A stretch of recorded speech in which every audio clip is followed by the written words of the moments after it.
Good morning and welcome to this week's edition of our Health Talk program on the Station of Light. I'm your presenter, Clara Singer. Today, we get to understand or rather focus on some of the best practices that can help us maintain a good dental health care. And my guest this morning is Mr. Wilfred Mamba, coming from Ultra Dental Care Center right here in Kitwe. Good morning. Good morning. All right, later on the program, the number I shall be dialing is 096929081 for your voice calls, and the text line, as always, is 0965891029. Managing dental problems is what we are discussing this morning with Mr.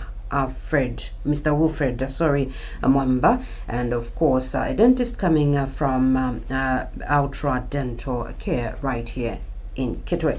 Let's begin, Mr. Mwamba, by looking at the best daily practices for good dental health. Thank you, Senga. You can refer to me as Wilfred. Okay. Most of my friends call me Wilfred. Some call me Uncle Wilfred. Okay. Yeah. I'll take Uncle Wilfred. Yeah. Okay. So the first question for daily dental practice for good dental health. Usually, this is a thing that we see a lot in a lot of people, is the priority that a lot of people don't take priority. You should take your dental health as a priority.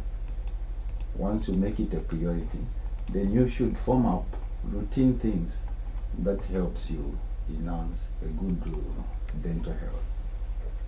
So having said that, the routine has to be certain things that you have to do. Some are strict, like you have to, the first routine, which is golden and is non-negotiable, is you need to brush your teeth twice in a day. That is in the morning, after your breakfast, and in the evening before you go to bed. So an effective brushing of your teeth is a golden rule, gold standard for your routine daily practices. Now the brushing also has to be an effective brushing. You've got to use a soft Bristol toothbrush, and then you have to use a well-fluoridated toothpaste. Then the method that you do, you can be brushing but yet doing it wrongly. There is a general way that you can take your routine brushing. I need to emphasize on brushing because it's our golden standard. So you get your toothbrush, a soft Bristol toothbrush. You place it at an angle of about 45 degrees to your gum. Then most of people will do a back and forth kind of brushing, which may injure your dental tissues. What we advocate for is small circular motions around your teeth, and then you focus your brushing on the three surfaces of your teeth: the outer surface of your teeth, the inner surface of your teeth, and the chewing surface of your teeth. So that gives you an effective brush. And then don't rush through, because this being a gold standard, don't rush through. At least spend not less than 2 minutes on each brushing session. And to me, the most effective one is the one before you go to bed, where you're not rushing to go to, if it's a child rushing to go to school, if it's us adults rushing to go for work, and then you just do a back and forth kind of method that really impacts on the health of your teeth. Then the second best practice you need to embrace is for you to floss every day. Daily flossing, at least especially in the evening, ensures that your mouth goes free of any food debris in between your teeth. So floss are now all over. You can find the dental floss from these mega stores like ShopRite, Chinese stores.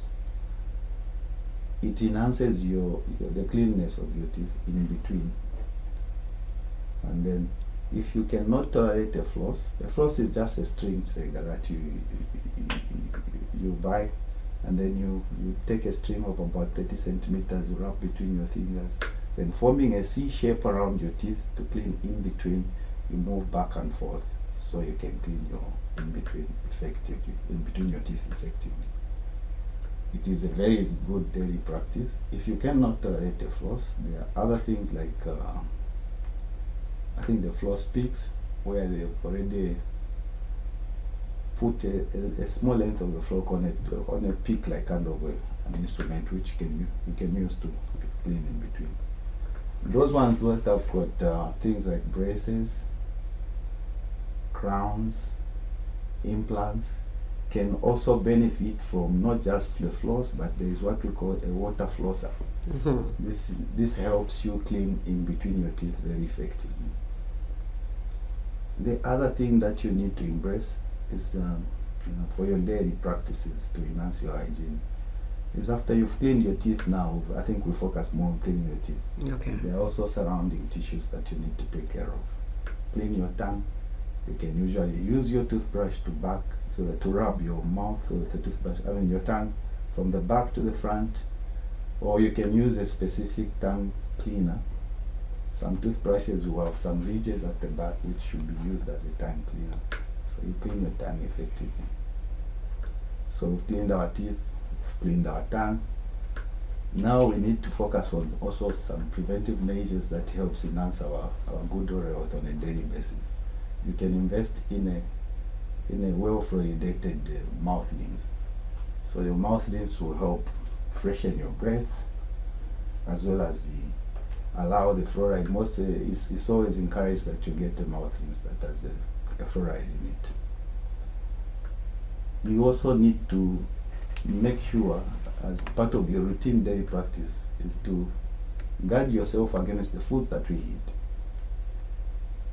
Oral hygiene is usually made bad by the consumption of certain foods. Case in point are the sugary things. Sugary meals always help harm bacteria to destroy your teeth more. So reduce on your consumption of such foods. Things like candies, sodas. You'll find some people have developed routines where you are waking, you are sipping onto something, not knowing the constant application of those sodas and all that in your oral environment will destroy your teeth. So develop habits of making sure you don't consume such things. There are a lot of sports drinks that are around here being found to cause a lot of acceleration into the decays of people's teeth. Invest in good things, good eating habits, like the foods that enhance your good oral health, like fruits, nuts, cheese. They help you have a good oral hygiene. So you embrace them as habits, and you do them routinely. You find your oral health will be enhanced. Okay. Now that you've talked of things that we should do what we should practice daily to have good oral health, let's now look at the causes. What really causes tooth decay and the cavities? Yeah, tooth decay is a major thing that we have. Chirenga ameno ukonaika ukubola. Ukubola, yes. Yeah, okay, I'll try and be mixing a bit of them by here and there. Tooth decay is caused by, I think it's an interplay of a number of things. So there's always bacteria in our mouth. It's always there in our mouth. Then there has to be a sugary substrate, or the foods that we eat has to play a part. Then there has to be our saliva. It also plays a part. It plays a part. Then there has to be a poor oral hygiene. So when these things meet together, a very thin film, or thin film, bacteria so bacteria are mixed together with namate in a food. It creates a very thin film that attaches to your teeth, and we call this plaque. Plaque once it has some calcium from your saliva, it gets solidified and it hides the bacteria now under your tooth surface. And then the next thing that comes into play is that when you consume a sugary meal or a sugary substrate, the bacteria will feed on that one. So tulatuma James na tunatwaitema fyafene fyaloa nga wali ama twaloa na tuenanga twali yako, they will produce now an acid. So when the bacteria feeds on a sugary substrate, it will produce an acid, and this acid now is the one that is going to react with the mineral part of your teeth. So in your teeth, the structure of your tooth is made of enamel, dentine, and the pulp. So the enamel is the strongest substance that you have in your mouth. The bacteria now will start to destroy your enamel because the enamel is composed of minerals that can react with the acid. Mainly we are talking of calcium and phosphate. So the acid will react with the calcium and phosphate, creating very tiny holes in the beginning. And actually, when you were to come to us, we check you, we are able to identify these tiny places. They don't start as a hole.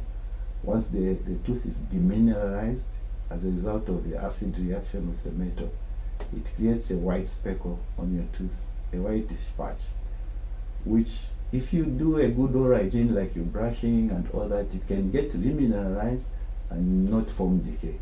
But you have to realize that this is a process now that involves time. So when all these factors are in play, the time factor now also takes effect. So your frequency eating of these sugary meals, your non-brushing of your teeth, or a lack of a better brushing method, will keep on this. So with the consistency, the process will keep continuing until in due time these tiny holes that are created in your enamel will come together and form what we are calling now a cavity. So in a nutshell, cavities are caused by the bacteria that we always have. You know, they say the mouth is the dirtiest, so we've got a very big, large number of bacteria. But certain bacteria, when they feed on a sugary substrate, they will produce an acid. The acid will react with the mineral part of your teeth, the calcium. The calcium that will destroy your tooth. So a decay will have started. Thereby, it will start to move. Once it gets into an inner layer, like the dentine, it gets hindered from things like even sometimes saliva helps demineralize, but once the decay is gone a bit deeper, there's no much hindrance on it. It will progress quicker. At this stage, it's always best when you feel something like sensitivity, you visit our dentist, then we'll be able to prevent all these kind of occurrences. So basically, that's the way cavities form. 100% preventable, because just by simple brushing in the initial stages will prevent this process from going on. Okay, and what should one do if you have a toothache? Kuchitashani ili nonga diambokla kariba. I've seen people have done so many things. So in this case, what would you advise that one does if they have a toothache? Kuchitashani. Yeah, go out with a toothache. The gold standard is always to go and seek dental health. And dental help, you come to a dental clinic for you to have this done. Now, I've witnessed in my number of practice, people tell me a number of things that they do to their teeth to alleviate the pain. Why are not so direct? Miss Shamwana,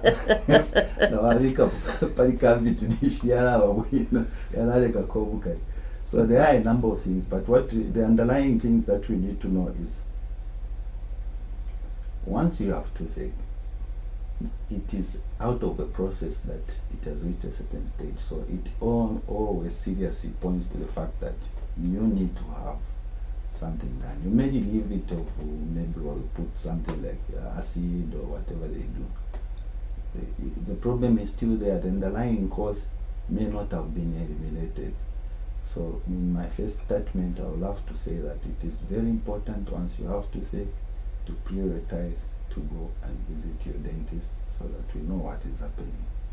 Now, having said that, because we've had battery acid being applied and all that, we need to advise a professional of doing things. There is even the commonest one. Aspirin,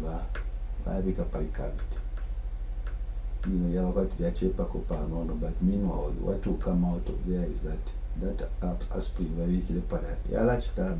tissues around the tooth, and the pain will even be more excruciating, because now you're dealing with the toothache, you're also dealing with the gum pain. So the best way you do is, once you have toothache, maybe get some warm salt water, the same way that we do even after we have extracted your tooth or whatever. We want to lessen the pain. Warm salt water, a half teaspoon of salt, a standard glass of water. You mix that, then you rinse your mouth in there and make it stay in the area where you have toothache for about 20 seconds or somewhere there. Rinse out, and rinse that as frequently as you can. That will help you relieve the pain. But of course, we know that you've got to keep in mind that these are just remedies that are temporarily supposed to help you relieve your pain. The ultimate is, like I've said, visit your dentist. Then the second thing you need to do is you need to make sure the warm salt water rinsing and all that helps remove all these debris or foods that are maybe blocking somewhere and causing that pain. Then you can gently also clean, if you have a floss, around the tooth without causing pain to yourself. Just clean around, because sometimes you could have just some foods lodged in between your gums or something there that can be causing you that toothache. So you clean around there. The third thing is, you can also take a painkiller, like the over-the-counter painkillers like Brufen, to relieve you of pain while you wait to visit your dentist. Then avoid using that side. Like avoid chewing food in that area. It will cause you more pain. Avoid eating some crunchy stuff and all that. Avoid the extremes of temperatures. Things like very cold things, like very hot things. It will just worsen your pain condition. So at a local level, I think those are some of the most important things that you need to do. There are those ones that have got teeth that are so painful. You find if they are lying in bed, the tooth seems to be so painful. So you just elevate your head a bit higher up, it may relieve you of the pain. But these are local things, immediate things to relieve you of pain. If it happens in the night or somewhere there, then in the morning, come through, we'll check you at the dental clinic, and we should be able to sort out what is causing that toothache. All right, and I know my next question is one that is interesting. You know, I've found women, expectant mothers, complaining, I have this toothache, but the moment I went to the hospital, I was told that it is not advisable to have a tooth extraction in my condition. Why is it so? Why is it not advisable? Chinchibakanisha bali abali pawukulu kana sokola meno na guna bakwata obwafya. This is a problem that we are facing as a dental profession, and it impact so bad, because not a lot of namayo walipawukulu balabakanyina kwa bafe traditional twalikwata amanani twalipanga fati umuntu ngalipawukulu takwabo kuya mukufumye kufumye lino because ngawafumye lino limbifumo tilya tubaluso omwana tubaluso omwana. Then sometimes you find these people even end up at a hospital institution. So I've heard of people even going into a dental clinic and they are told, no, you cannot have your tooth removed. Let me emphasize this. You can have your tooth removed at any time of your pregnancy. Any time of your pregnancy, you can have your tooth removed. What is worse and what should not be allowed in pregnancy is to allow an infection to keep going in somebody who's also taking care of another life, and you keep prolonging. You can imagine saying that you fall pregnant. You are pregnant, and then in the second week of your pregnancy or the second month of your pregnancy, you develop toothache. Are you going to run around with it until the 9th month? After delivery, that's when you have. As a result of that, I was just chatting with one of my senior colleagues who was telling me we have experienced a lot of deaths from women as a result of keeping these dental infections, avoiding to go and have their tooth removed. You can have your toothache in the 3 months before. You find that toothache, what is it is doing to you is that it's developing an infection. That infection is going to be more detrimental to the health of the mother and the unborn child than the procedure itself. Scientifically speaking, there are certain things that we are meant to say we should avoid. So I would say, to answer your question in the form that you've asked it, but the emphasis should be everyone can have their tooth removed in their pregnancy stage at any stage. Now, having said that, there is a rule that we can call avoidance. So pregnancy, to us, we divide it into, in the medical profession, is divided into 3 phases, which we call trimesters.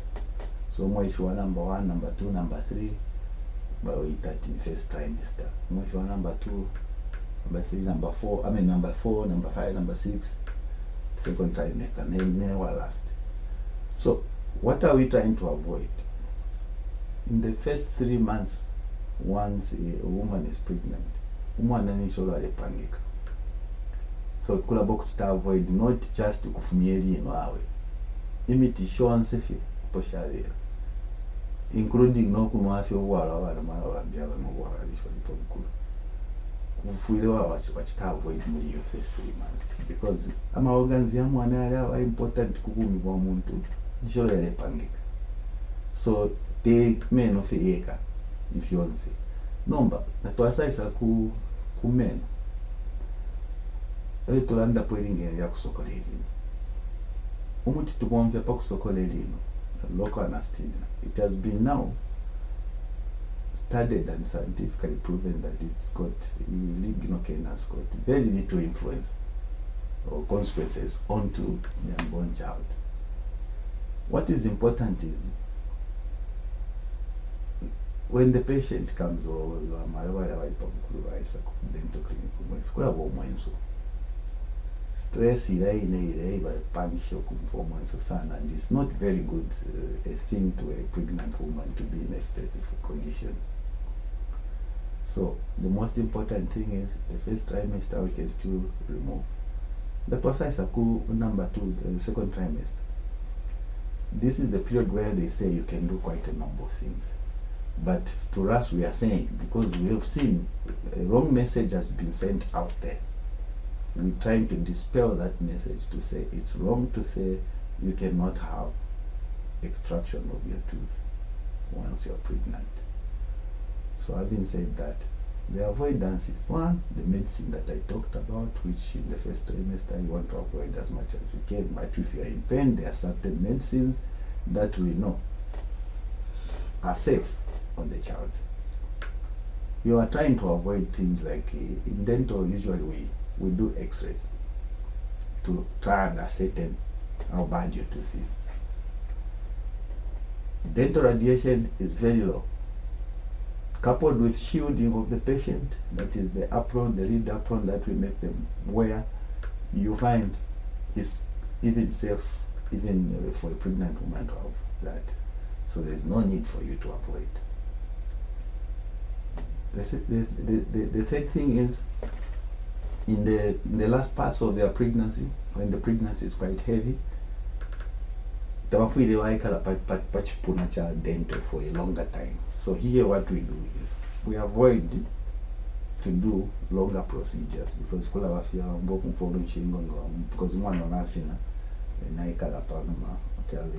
what we call postal hypertension. the biggest thing most of the times that is not comfortable in a pregnant woman is maybe their state. They are actually so nauseous. Anything that goes, some of the women, anything that goes in their mouth, like instruments in their mouth, will cause them to feel like vomiting. So you want to avoid that. So in a nutshell, nowadays we don't just conceive. So why not go for preconception examination before you get pregnant? Have your mouth checked. Even when you are pregnant in the first 3 months, after your first antenatal or whatever, we're trying to advocate to say, go and have a dental checkup. Cleanings, fillings, extractions, or anything else are quite safe in pregnancy. But what you need is you need to do them at a time before this infection starts to spread and starts to affect your child as well as the mother itself. So in a nutshell, there's just an avoidance because of the x-rays, because of the positions that we put our patients in, because of the medicines that you don't want to subject the child to, because of the state of the woman, the nauseousness and all that. Otherwise, it has to be done. An extraction should be done. Thank you. All right, the number we are using on our Health Talk program this morning is 0969 290821. Kutibati tuminalami hapa 0969 290821. Tulekesha napo twefyo twinga isunga pakutira twinga kwata umi usuma wafikapo mkana case watema managing dental problems. And my guest this morning is Uncle Wilfred Mwamba, coming from Ultra Dental Care right here in Kitwe. Good morning. Hello. Twashubuka katwishibeda. Shuken. Emkaibashimasta.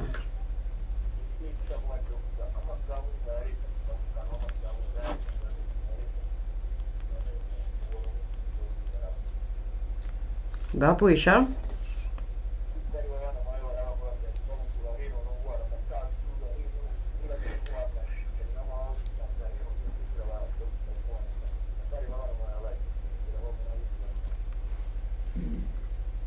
Bapuisha Washmaster. Thank you so much, Washmaster, for coming through. This is Health Talk program. In case you've just tuned in, and managing dental problems is our topic of discussion with Uncle Wilfred Mwamba from Ultra Dental Care right here in Kitwe. The number once more is 0969290821 for your voice calls, while the text line is 0965891029. Good morning. We lost that one. Please keep trying it. 0969290821. I have a text here, Uncle Wilfred, and it reads, what is the effect of regular alcohol intake and smoking of cigarettes on oral health? This is coming from Francis Mwansav Ndeke right here in Kitwe. And he adds on to say, is oral problem in some people hereditary? Yes, Uncle Wilfred. Okay, yeah. The first caller asked about the amagamu gari karipa amagamu muti nshibinga bomfi. Yeah. She master irina amagamu gari karipa. Most of the times ofo twasanga po fya kwebati umuti uli wanso mwenga bomfi wa temporary to help you get away with it. But ngamamona fema gamu yare kalipa ya chida muri 2-3 days now ngiri nayo kasangati ba yamlesa muku yeshwa nishi yali ambaka yali pusha na months na ngama years nishi kwa wa problem kwa ma conditions that affect magamu ayakobati ngaya chida pali stage mo. The only way to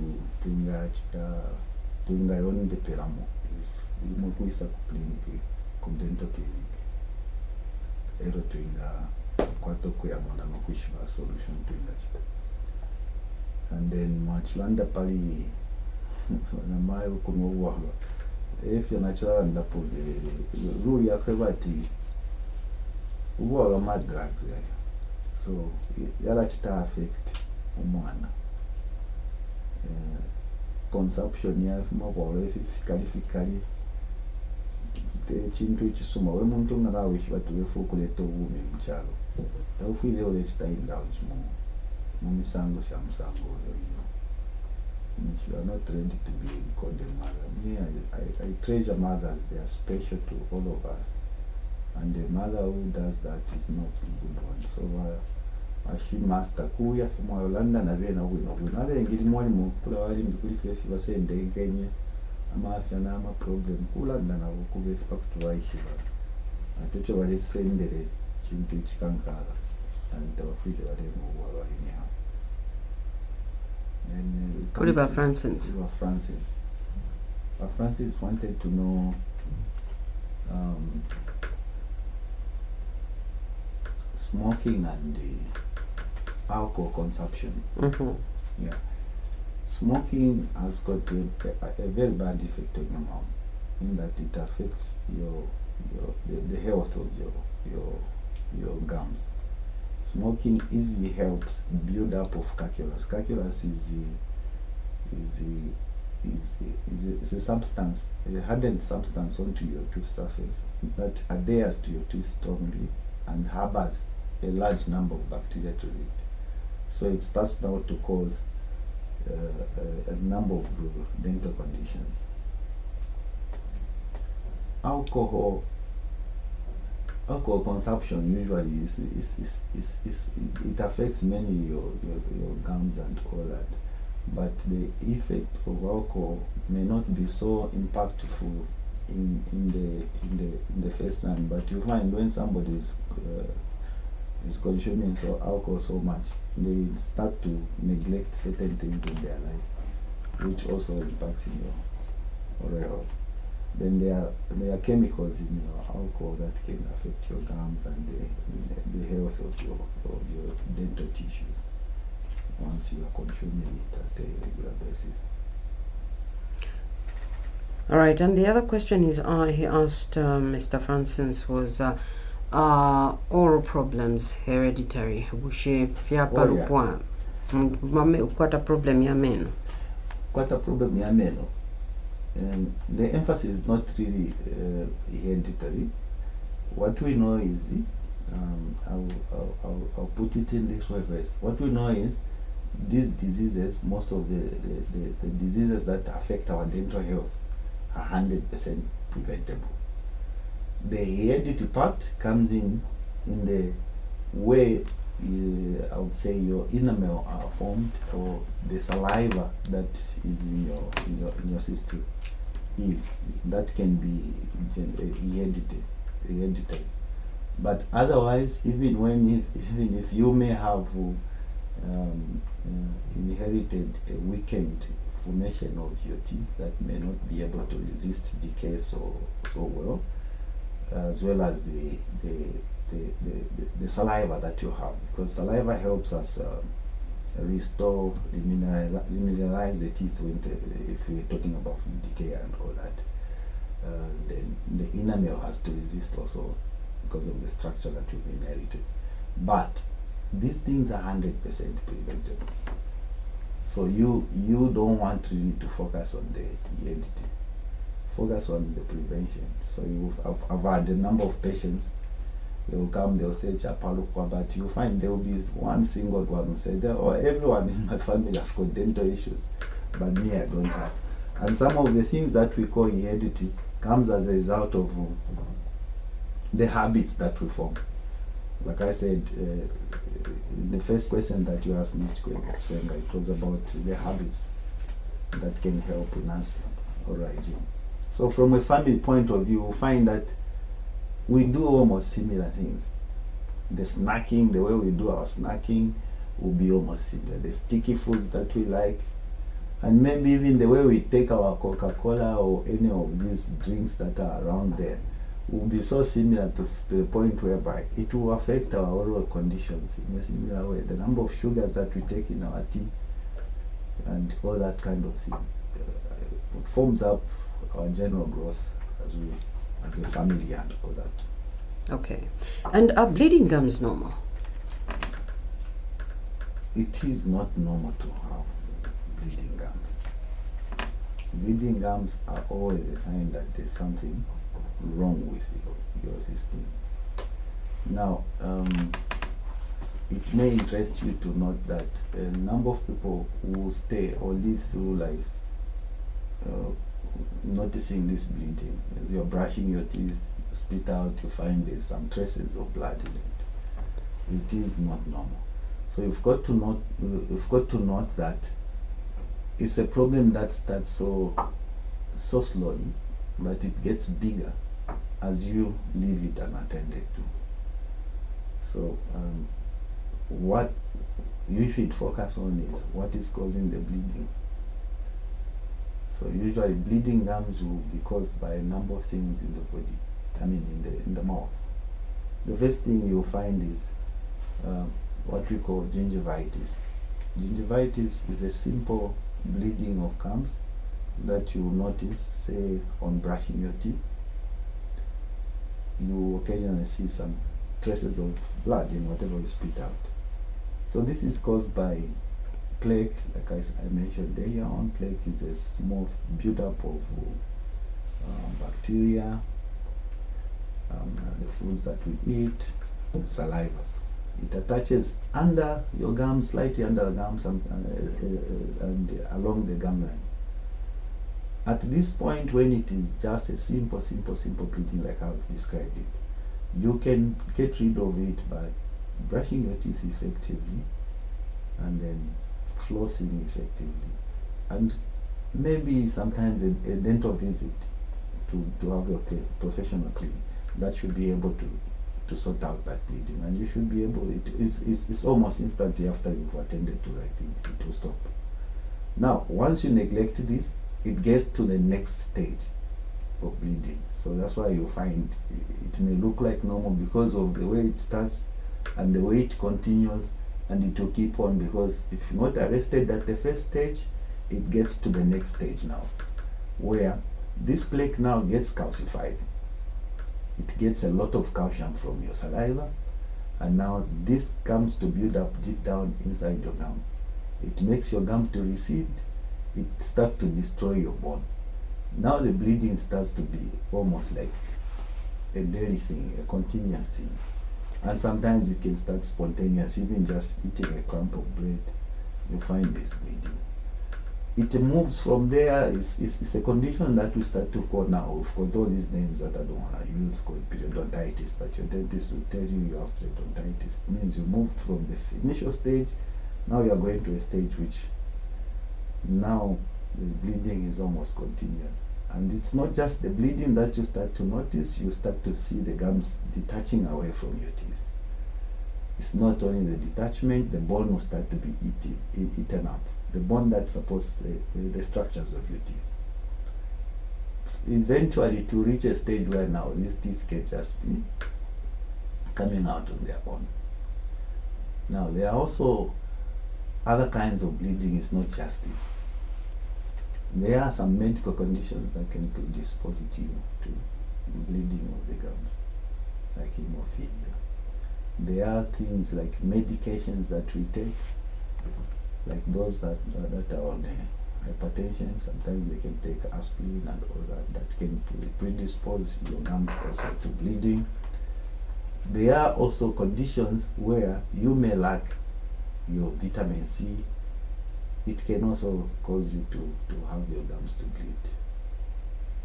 There are also medical conditions like diabetes that encourages, there's a lot of sugar circulating in your blood system, which the sugar also ends up in your gums.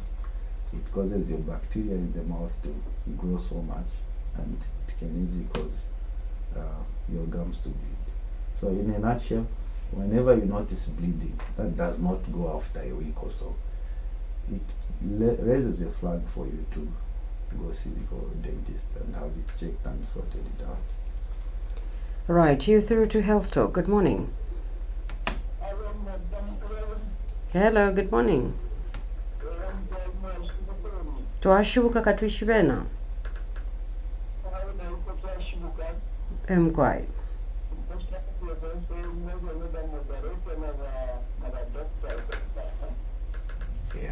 Okay.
Mkwangu fyanya mwe bafyashi mkwangu fyanya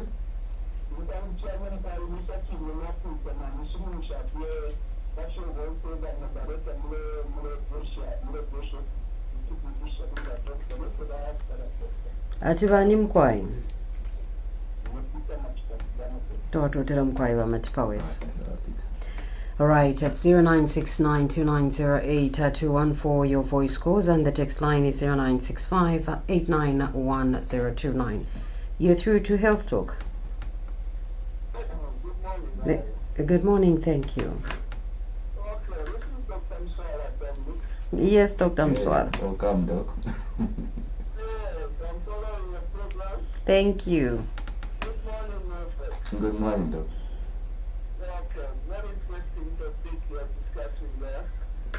And very expensive to the community. I want to throw in my coin in there, especially when dental procedure in pregnancy. Oh, yeah. So this has become a very big problem that most of people in our community, and unfortunately some of our health professions, they still believe that a woman who is pregnant cannot have dental extraction or any dental procedure has been done on that. This has given a very big problem that the recent past, even now, we're actually having a lot of pregnant mothers dying because of the negligence in that part of the toothache. So imagine like what Wilfred mentioned, this is a lot of pregnant by the month of 12, like this toothache goes to the dental clinic or anyone, even the community and other people feel like to say, you cannot go to a dental clinic because of the pregnancy. By the time she is 7, 8 months, these two could bring complications like the swelling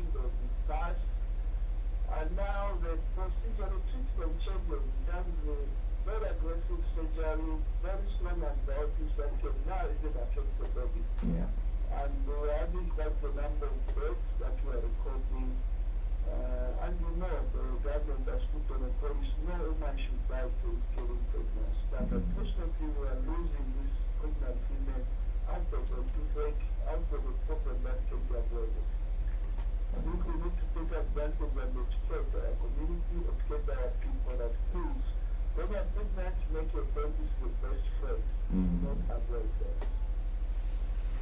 Okay, that's my 2 cents. Thank you. Thank you so much, Doc. Thank you so much, Dr. Mswala, for coming through. All right, Uncle Wilfred, in the interest of time, your encouraging words with regards to the need to promote good oral health. All right, yeah. Oral health, like I said earlier on, is something that has got diseases that are 100% preventable. The nation will realize that dental health is not a cheap health. We've had our national health insurance cutting off some of the dental services because of the cost. But then when you look at it in a nutshell, these are 100% preventable diseases. It is something that we need to inculcate in our children. Abana especially, when you teach them what to do with their toothbrush, to brush in the morning, to brush before they go to sleep, to have dental checkups every 6 months, it becomes a routine that they will embrace. And it is the routines that we need to spray out there and make sure that everyone does that, and will prevent much of our dental diseases. So from where we're standing from as a dental profession, we know a lot of people are scared of us. There's a lot of anxiety that comes with a dental visit. I agree. We want to encourage you. Some people will stay with their toothaches and their abscesses and whatever because they're just scared. We want to encourage to say, sometimes just have an appointment, like at Ultra Dental Center. We encourage people to come for just a great appointment because we know you are too scared. You just book with our reception and then tell them, I just want to come and have a chat with the dentist, because we want to make ourselves we want to be user friendly, so to speak. We don't want someone enters our place, they are already sweating. So oral health, yeah, we know in the past people used to have different experiences or heard of stories of whenever someone has had the toothache, meaning their heads will swell, and that we've moved from there. Everything that we do now is explainable. We're able to relate to you. We've got a lot of Zambian dental surgeons out there who are able to explain the situation to you. And like in the past, when we used to have foreign dentists, they may have language barriers and other kind of things, because an explained procedure is a procedure that is light for you to go through. So don't sit back home and stay with your toothache and all that. There's NEMA on the platform which you can access. You can use a consultation, I think is covered by NEMA. Then most of the clinics, like our Ultra Dental Center, our consultation is just 100 kwacha. That covers you for the whole year. It will cover your consultation. So we are encouraging people out there, come with your families, come with everyone that is within your home. Come and have these dental checkups. Come and have these means and tools for your prevention of all these situations and conditions that we're going through. In a nutshell, that's my encouragement to the population out there. All right, Uncle Wilfred, thank you so much for enlightening us on some of the daily practices that we can actually promote for good dental and oral health. All right, and so on behalf of Wilfred Mamba from Ultra Dental Center, I have been your presenter, Clara Singer. Today we focused on managing a dental problem. Until next week at the same time, we shall be looking at another interesting health problem. You've been listening to Health Talker program. This is a program which we discuss health issues with medical practitioners. Thanks for listening.